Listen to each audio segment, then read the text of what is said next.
मथुरा नगरी में राजा कंस अपने सिंहासन पर बैठा है, जो पूर्ण शक्ति और भय का प्रतीक है। उनकी उपस्थिति एक लंबी छाया डालती है, जो मथुरा के नागरिकों के दिलों में डर पैदा करती है। मथुरा के लोग स्पष्ट रूप से भयभीत हैं। उनका मनोबल उत्पीड़न के भार तले कुचल गया है। कंस के सैनिक सड़कों पर गश्त करते हैं। उनके हर कदम से अत्याचार और भय गूंजते हैं। सैनिक लोगों को परेशान करते हैं। उनके कार्यों से पूरे शहर में दहशत का माहौल बन रहा है। मथुरा में दहशत का माहौल है क्योंकि हवा में भारी डर है जो उम्मीदों को दबा रहा है। धुंधली जेल की कोठरी में देवकी रोती है, एक नवविवाहिता जो दुख में डूबी है।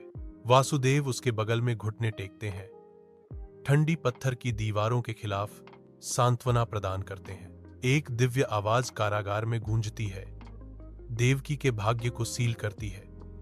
देवकी का 8वां पुत्र कंस का वध करेगा। क्रोध से भरे कंस देवकी की ओर बढ़ते हैं।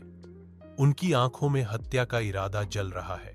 आधी रात के हृदय में देवकी का प्रसव कृष्ण के जन्म में परिणत होता है। जैसे ही एक दिव्य प्रकाश कठोर कारागार कक्ष में भर जाता है, भगवान विष्णु दिव्य चमक के बीच प्रकट होते हैं। उनकी आवाज दिव्य अधिकार के साथ गूंजती है, वासुदेव, कृष्ण को गोकुल ले जाओ। भगवान आज्ञा देते हैं। उनके शब्द अलौकिक शक्ति से गूंजते हैं। जैसे कि कोई चमत्कार हो, जेल के दरवाजे खुल जाते हैं और रक्षक एक जादुई नींद में चले जाते हैं। वासुदेव के लिए रास्ता साफ करते हैं। रात के आवरण में वासुदेव यमुना नदी में प्रवेश करते हैं, शिशु कृष्ण को एक टोकरी में रखते हुए। नदी दिव्य उपस्थिति का जवाब देती है। समर्पित पिता और बच्चे के लिए एक रास्ता बनाने के लिए अलग हो जाती है।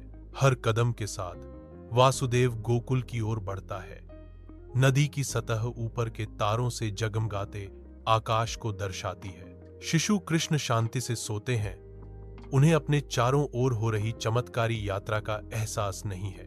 गोकुल की ओर वासुदेव अपनी पवित्र यात्रा जारी रखते हैं, जो विश्वास से निर्देशित और दिव्य कृपा से सुरक्षित है। गोकुल के शांत गांवों में कृष्ण बढ़ते हैं, जो हरी भरी हरियाली और ग्रामीण जीवन के साधारण आनंद से घिरा हुआ है। उनकी चंचल आत्मा चमकती है क्योंकि वह शरारती ढंग से मक्खन चुराता है, जिससे गांव में हंसी और हल्का फुल्का अराजकता आती है। उनकी बांसुरी की मनमोहक धुन सभी को मोहित कर लेती है, जो दिव्य संबंध और आश्चर्य का एक जादू बुनती है। अपनी दिव्य लीलाओं से कृष्ण ग्रामीणों के दिलों को मोह लेते हैं, गोकुल को प्रेम और सद्भाव से भर देते हैं। कृष्ण निडर होकर यमुना नदी की गंदी गहराई में कूदते हैं, किसी भी छिपे हुए खतरे का सामना करने के लिए तैयार। युद्ध शुरू होता है क्योंकि कृष्ण नाग राजा कालिया का सामना करते हैं, जो शक्ति और इच्छा शक्ति के उग्र संघर्ष में है। कृष्णा और कालिया के बीच एक भयंकर जलमग्न संघर्ष में नदी हिंसक रूप से उफान मारती है, हर एक दूसरे को हराने के लिए दृढ़ संकल्पित है। ईश्वरीय शक्ति के प्रदर्शन में कृष्ण शक्तिशाली सर्प को वश में करते हैं, अशांत जल में शांति लाते हैं। मथुरा नगरी के रंगशाला में कृष्ण की चुनौती गूंजती है, कंस के खिलाफ लड़ाई का मंच तैयार करती है। टकराव शुरू होता है, क्रोध और शक्ति का नृत्य, क्योंकि कृष्ण कंस का सामना करते हैं। कृष्णा का निरंतर प्रहार कंस को अभिभूत कर देता है। हर प्रहार अत्याचार के खिलाफ एक हथौड़े का प्रहार है। अंतिम प्रहार होता है और कंस गिर जाता है। कृष्ण के हाथ से उसके आतंक का शासन समाप्त हो जाता है। भीड़ के शोर के साथ सन्नाटा टूटता है। उनकी जय जयकार स्वतंत्रता की एक तूफानी लहर है जो अखाड़े में बह रही है। धर्म बहाल हो गया है और मथुरा नगरी के लोग आनंदित हैं। उनके दिल उम्मीद से भरे हुए हैं।